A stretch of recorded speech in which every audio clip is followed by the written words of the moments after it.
The national dustmen, after entertaining one another with a great many noisy little fights among themselves, had dispersed for the present, and Mr. Gradgrind was at home for the vacation. He sat writing in the room with the deadly statistical clock, proving something, no doubt, probably, in the main, that the Good Samaritan was a bad economist. The noise of the rain did not disturb him much, but it attracted his attention sufficiently to make him raise his head sometimes, as if he were rather remonstrating with the elements.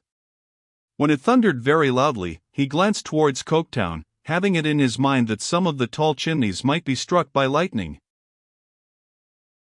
The thunder was rolling into distance, and the rain was pouring down like a deluge, when the door of his room opened.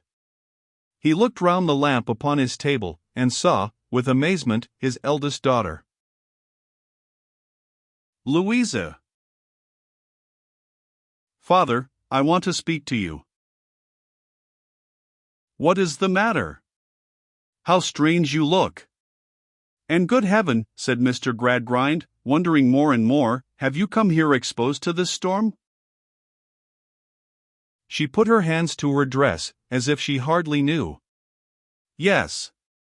Then she uncovered her head, and letting her cloak and hood fall where they might, stood looking at him, so colorless, so dishevelled, so defiant and despairing, that he was afraid of her. "What is it?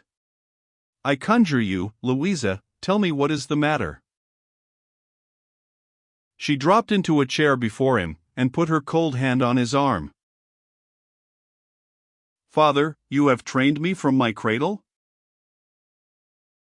"Yes, Louisa." "I curse the hour in which I was born to such a destiny." He looked at her in doubt and dread, vacantly repeating, "Curse the hour? Curse the hour? How could you give me life, and take from me all the inappreciable things that raise it from the state of conscious death? Where are the graces of my soul? Where are the sentiments of my heart? What have you done, O Father, what have you done, with the garden that should have bloomed once, in this great wilderness here?" She struck herself with both her hands upon her bosom. "If it had ever been here, its ashes alone would save me from the void in which my whole life sinks. I did not mean to say this, but, Father, you remember the last time we conversed in this room?" He had been so wholly unprepared for what he heard now, that it was with difficulty he answered, "Yes, Louisa." "What has risen to my lips now, would have risen to my lips then, if you had given me a moment's help. I don't reproach you, Father. What you have never nurtured in me, you have never nurtured in yourself, but oh! If you had only done so long ago, or if you had only neglected me, what a much better and much happier creature I should have been this day." On hearing this, after all his care, he bowed his head upon his hand and groaned aloud. "Father, if you had known, when we were last together here, what even I feared while I strove against it, as it has been my task from infancy to strive against every natural prompting that has arisen in my heart, if you had known that there lingered in my breast sensibilities, affections, weaknesses capable of being cherished into strength, defying all the calculations ever made by man, and no more known to his arithmetic than his Creator is, would you have given me to the husband whom I am now?" "Sure that I hate?" He said, "No. No, my poor child." "Would you have doomed me, at any time, to the frost and blight that have hardened and spoiled me?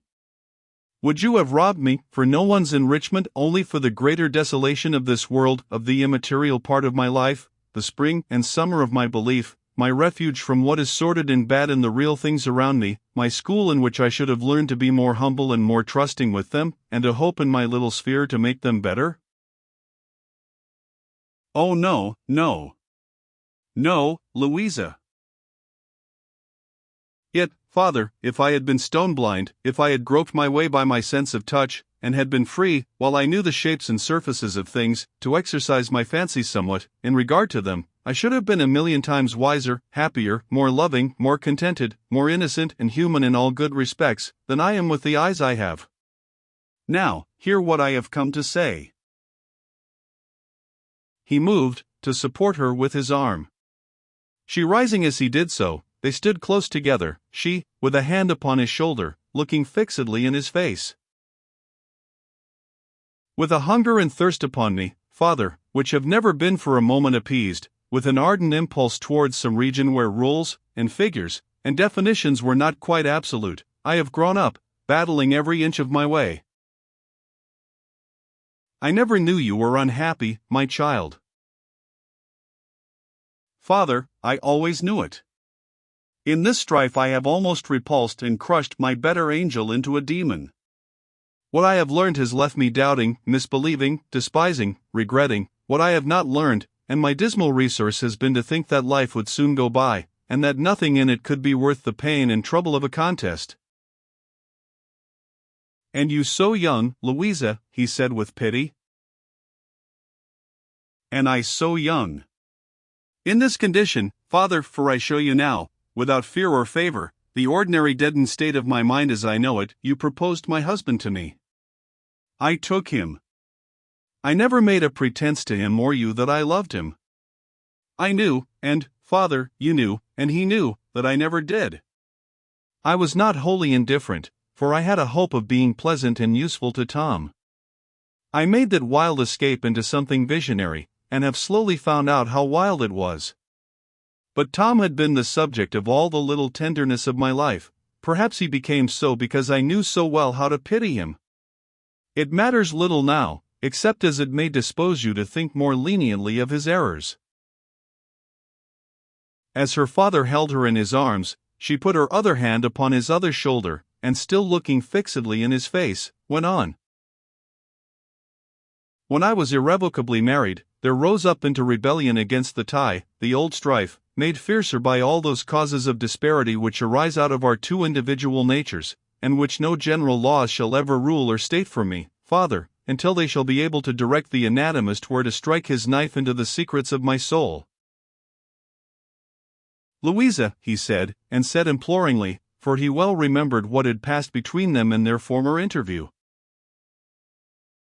I do not reproach you, Father, I make no complaint. I am here with another object.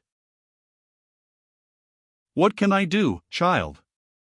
Ask me what you will. I am coming to it. Father, chance then threw into my way a new acquaintance, a man such as I had had no experience of, used to the world, light, polished, easy, making no pretenses, avowing the low estimate of everything that I was half afraid to form in secret, conveying to me almost immediately, though I don't know how or by what degrees, that he understood me, and read my thoughts. I could not find that he was worse than I. There seemed to be a near affinity between us. I only wondered it should be worth his while, who cared for nothing else, to care so much for me. For you, Louisa. Her father might instinctively have loosened his hold, but that he felt her strength departing from her, and saw a wild dilating fire in the eyes steadfastly regarding him. I say nothing of his plea for claiming my confidence. It matters very little how he gained it.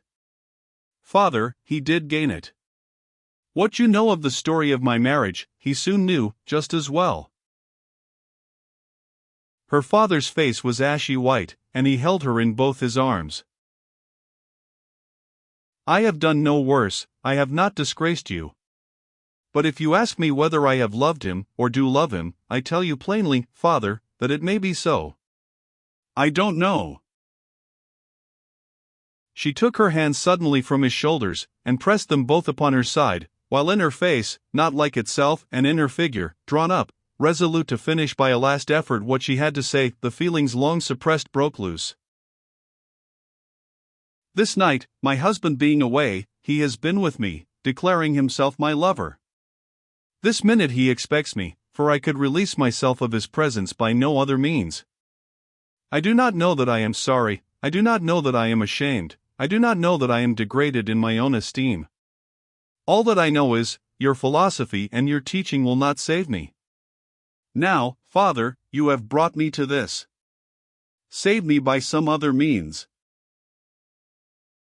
He tightened his hold in time to prevent her sinking on the floor, but she cried out in a terrible voice, "I shall die if you hold me. Let me fall upon the ground."